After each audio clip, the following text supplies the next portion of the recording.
Bé, jo som Òscar Ibáñez, venc a parlar com a militant de l'Esquerra Independentista de Mallorca i també com a professor de la UIP represaliat en l'ocupació de la conselleria, secundant l'ocupació que dugué a terme l'assemblea de la UIP.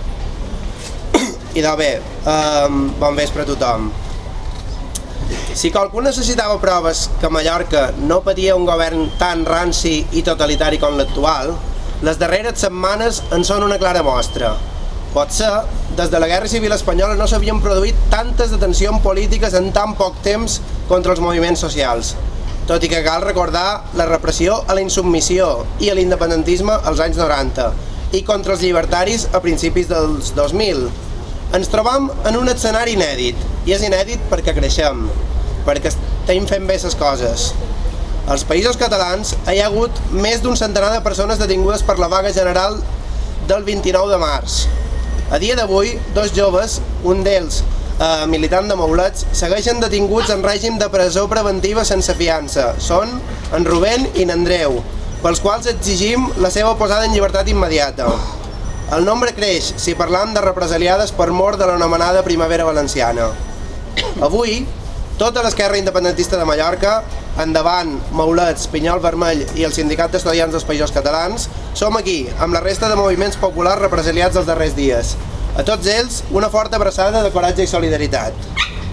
Amb ells, ens uneix aquesta lluita per avançar cap a una societat sense classes, amb educació pública, de qualitat i en català, amb un esperit de solidaritat entre pobles sense límits.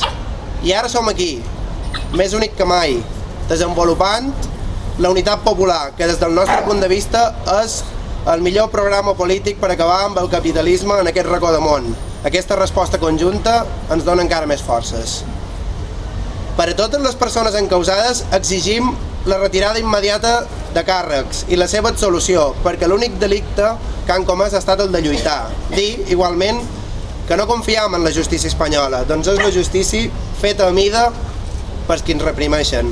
Tampoc no es tracta d'exigir la dimissió del delegat del govern espanyol. Volem que desaparegui tota l'administració espanyola dels Països Catalans. Aquests dies s'ha tornat a demostrar que la policia i la Guàrdia Civil actuen com a forces ocupants a Mallorca. Per tant, no els volem, que se'n vagin i no tornin més.